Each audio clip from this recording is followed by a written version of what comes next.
Hello everyone, welcome back to my YouTube channel. कैसी हैं आप सब लोग? आई होप आप सब लोग अच्छी होंगी, खुश होंगी अपने अपने घरों में। तो आज की जो मेरी वीडियो का टॉपिक है वो ये है कि बेबी बॉय के क्या क्या सिम्टम्स होते हैं। मैं आपको अपना एक्सपीरियंस बताऊंगी कि जब मैंने बेबी बॉय कंसीव किया तो मेरे क्या वो सिम्टम्स थे बेबी बॉय के टाइम पर, और ये मैं 100% ट्रू बताऊंगी और एग्जैक्टली जो मेरे सिम्टम्स थे मैं उसी के बारे में ही बात करूंगी, ठीक है। तो जैसे कि लोग बोलते रहेंगे कि चलिए मैं शुरू करती हूँ, ठीक है, बताना, ज़्यादा टाइम वेस्ट नहीं करती हूँ। जैसे कि लोग बोलते हैं कि बॉय के टाइम पे जो भूख होती है वो बढ़ जाती है और गर्ल के टाइम पे कम हो जाती है। तो मेरा ये एक्सपीरियंस था कि जब मैंने first time baby girl conceive किया था, मेरी बेटी हुई थी, उसके टाइम पे ना मुझे 3-3.5-4 महीने मैं बिल्कुल कुछ खा नहीं पाती थी, क्योंकि मुझे खाना अच्छा नहीं लगता था, देखने भी नहीं अच्छा लगता था और इतनी वॉमिटिंग होती थी।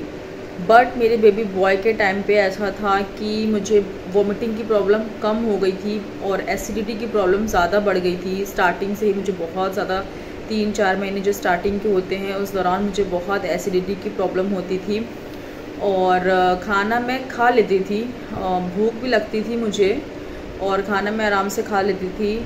और वहीं बेटी के टाइम पे मैं कुछ भी नहीं खाना पसंद करती थी, बट बॉय के टाइम पे मैं खाना पीना खा लेती थी, बट एसिडिटी बहुत बनती थी।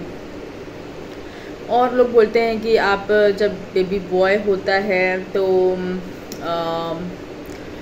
जो लीनिया नाइग्रा होती है, जो लाइन बनती है पेट के बीच में, वो टेढ़ी बनती है। बहुत से लोग बोलते हैं सीधी बनती है। तो मैं आपको बता दूं कि मेरे बॉय के टाइम पे लीनिया नाइग्रा बनी ही नहीं थी। गर्ल के टाइम पे सीधी बनी थी और बट बॉय के टाइम पे बनी नहीं थी। बहुत ही मामूली सी, लाइट सी, हल्की सी, बहुत ही हल्की सी, जो नज़र भी ना आए। तो आप ये कह सकते हो कि लीनिया नाइग्रा नहीं बनी थी मेरे बॉय के टाइम पे। और बोलते हैं लोग कि अगर सीधा पाँव पड़ता है तो बॉय होता है, अगर उल्टा पाँव पड़ता है तो गर्ल होती है।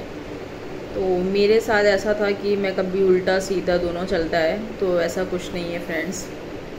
और लोग बात करते हैं कि बेबी बॉय की जो हार्ट रेट होती है वो 40 के अंदर होती है और गर्ल की जो है 50 तक होती है या 40 से ऊपर होती है।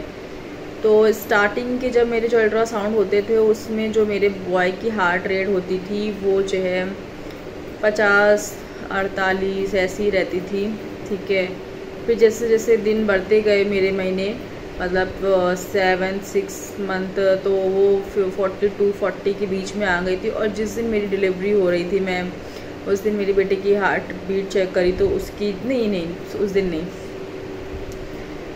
जो एक बच्चों की ECG वगैरह होती है पेट में, तो वो जब मेरी हुई थी तो मेरे बेबी की जो हार्ट रेट थी वो 20 से 40 के बीच में थी। और मूवमेंट जो उसकी होती थी फ्रेंड्स, वो बहुत ज़्यादा अच्छी मूवमेंट करता था, बहुत ज़्यादा पेट में एक्टिव था, बहुत ज़्यादा एक्टिव था मेरा बेबी बॉय। और बहुत अच्छी उसकी मूवमेंट्स होती थी, बहुत स्ट्रांगली मूवमेंट करता था।